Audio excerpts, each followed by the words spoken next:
new box office breakdown show here on Max Talks Movies. My name is Max Dinnerberg. Today I am breaking down the first box office weekend in the month of October here in 2025, which was October the 3rd to the 5th, 2025. I'm going to break down the overall numbers domestic worldwide, preview the movies that are hitting theaters this weekend, and also my videos that are going to be hitting the channel this week. So again, welcome back to Max Talks Box Office here on Max Talks Movies. My name is Max Dinnerberg.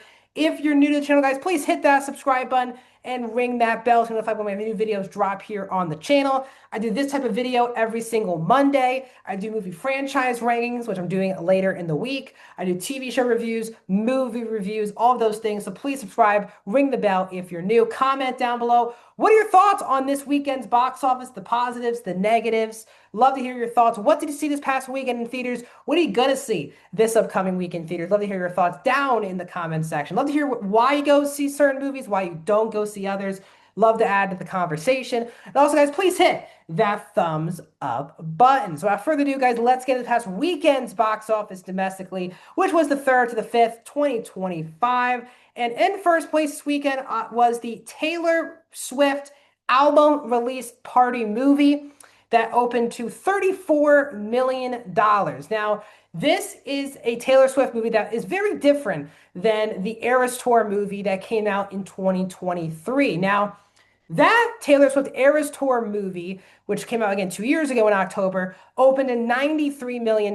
So it's a bit of a $60 million difference between the Eras Tour and the album release for Life of a Showgirl. Now, the big difference is Eras Tour is a full-on concert, one of the most, exclusive, I guess, from a money perspective, concerts ever, no matter where she traveled with that Eras Tour. So getting a movie ticket to see the 2.5 hour concert, I think, was a genius idea, and she really capitalized on it. Now, this time around, this movie, quote unquote, is an hour and a half long. It has one new music video, but the most of it is a behind the scenes of Swift making the album. Now, that's a big difference than her performing songs or anything like that. So, again, clearly, Taylor Swift has enough super fans to get her movie by far in the #1 spot. It's #1 by $23 million. So it is clear #1. Now, also, they didn't announce that this movie was even coming out until 2 weeks ago. And that led to films like Smashing Machine, for example, Avatar's re-release of Way of Water, and other films unable to move out of this release date. This film really now, while we're saying that, this movie was by far and away the #1 movie. So I think movie theaters in general, I would say, are very happy with the result of Taylor Swift sliding in very last minute to release her movie in theaters. Because basically, based on the rest of the weekend's numbers, it didn't look like many people were interested in checking out any of the new releases. So this really gave a much needed boost to kick off October. Because again, as I've been breaking down, September got off to such a good start, then really petered out the last couple of weeks. And it's been a weird, worrisome time at the box office. We'll talk about a movie that's in trouble in a moment, but I would say this is a successful move for Taylor Swift. Now, again, she did not move the type of numbers she did for the Eras Tour. It is basically an album party, so it's not really her performing that much whatsoever. So we'll see what happens. I'm not a big music person whatsoever, especially covering it. So it's interesting now. We've seen Beyonce's, I think it was Renaissance tour in theaters. Who do you think is good enough or has a big enough fan base that it can draw this many people in the theaters? If it's a concert, if it's an album party, I'd love to hear your thoughts, because I do think this is going to be an element of the exhibition in theaters that I think will be a mainstay for years to come. At #2 this weekend is One Battle After Another from Warner Brothers. It dropped 50%, really solid drop from One Battle After Another in its second weekend. $11 million. It's up to 42.6. Now, the biggest problem for One Battle After Another is that it lost its premium screens to the Taylor Swift album release party. And obviously, that would be a big helper for them to have at least Dolby screens this past weekend. But I think 50%, including the addition of the Taylor Swift movie, I think is actually a good drop for this movie. Now, again, One Battle After Another, let's not get things straight here. This movie will not break even in theaters. This movie was powered its budget to win Oscars, not just get nominated, but win awards. Now, Very early on, it's come out early enough where it seems to a lot of people as a clear front runner in a lot of categories. But again, we are just kicking off October. This is really the month where awards films hit theaters. So we'll see if One Battle After Another can continue momentum awards season wise from late September all the way until the Oscars.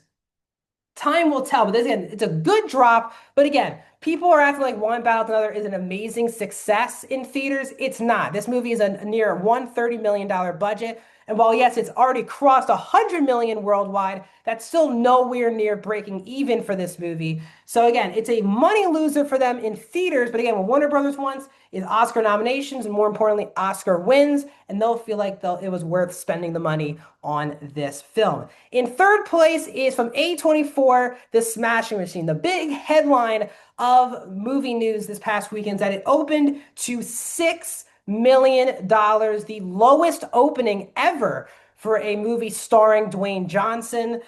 This is a big flop, as they call it. The budget was $50 million, so probably needs to make around like 150, 175 in that range to break even theatrically. And this was a big swing because, again, Benny Safdie breaking apart from his brother Josh to direct this movie. Josh's movie, Marty Supreme for A24, will hit theaters on Christmas.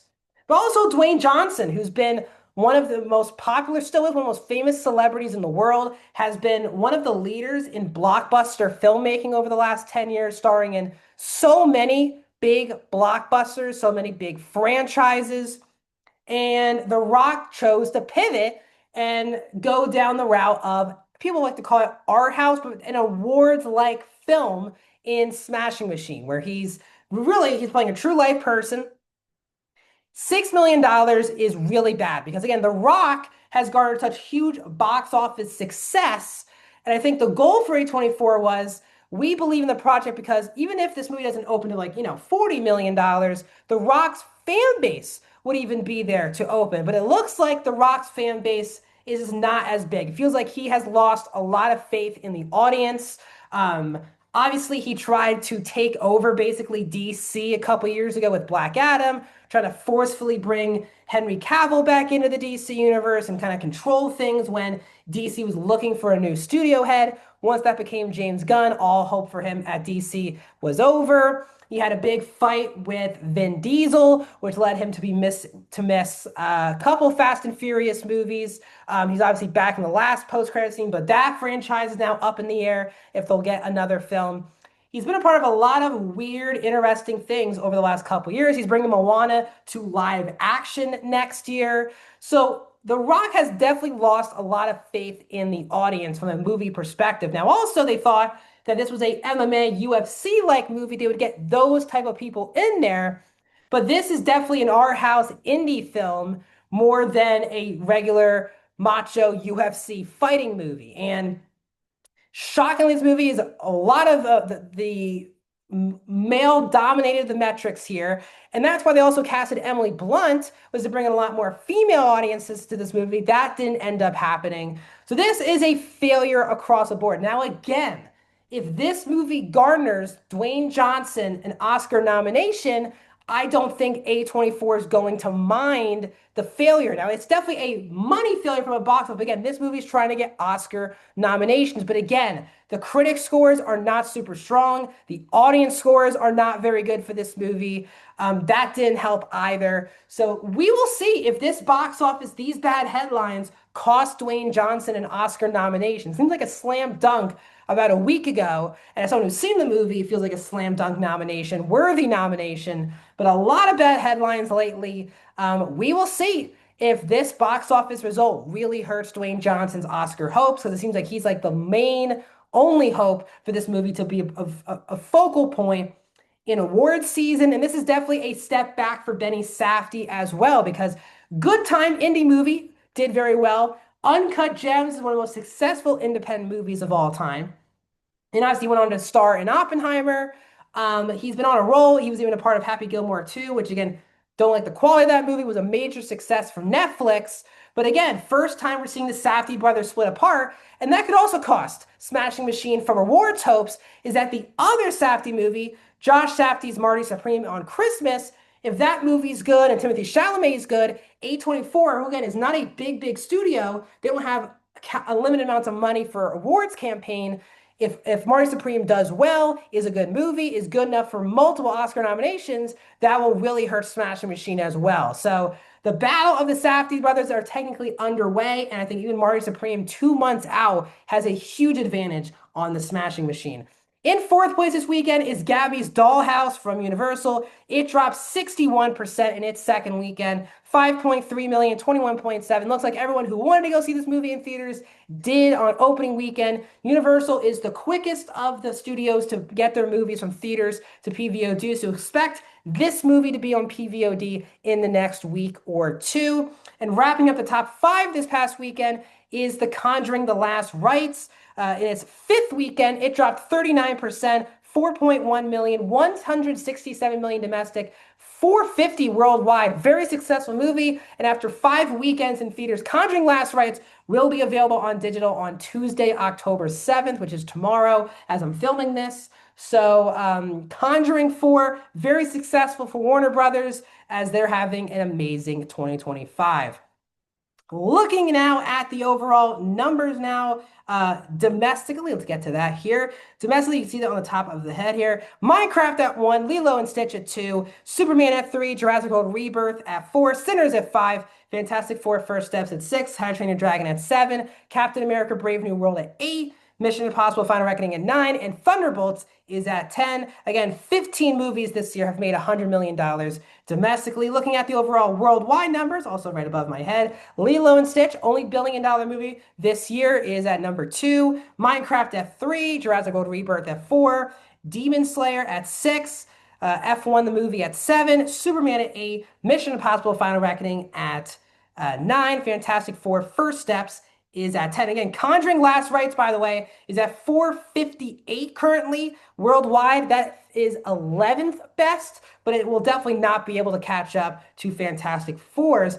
521. So hitting theaters, guys, this upcoming weekend, some pretty big releases. We got some indie movies, some awards hopefuls, and some major films from studios. So coming out this weekend, the big movie is Disney's Tron Ares, starring Jared Leto. That is hitting theaters this upcoming weekend. Again, the first Tron film since Tron Legacy in 2010. So we'll see. Disney needs some winners. Marvel has not had a good year. Obviously, they expect Utopia 2 and Avatar: Way of Water to be major, possible billion-dollar movies.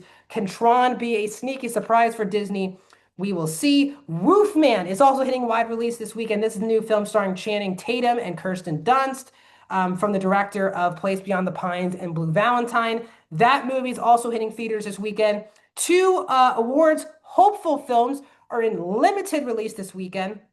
We have, the first is Kiss of the Spider-Woman. That's the movie starring Jennifer Lopez and Diego Luna. The other awards hopeful in limited release this weekend is Rose Byrne's If I Had Legs, I'd Kick You. So those films are in very limited release. The other 2 are in wide release for this upcoming weekend. So tons of videos, guys, are hitting the channel this week. I'm gonna have a review of the Monster Ed Gein story. I'm probably gonna have a review for that Apple TV Plus Matthew McConaughey movie some point this week.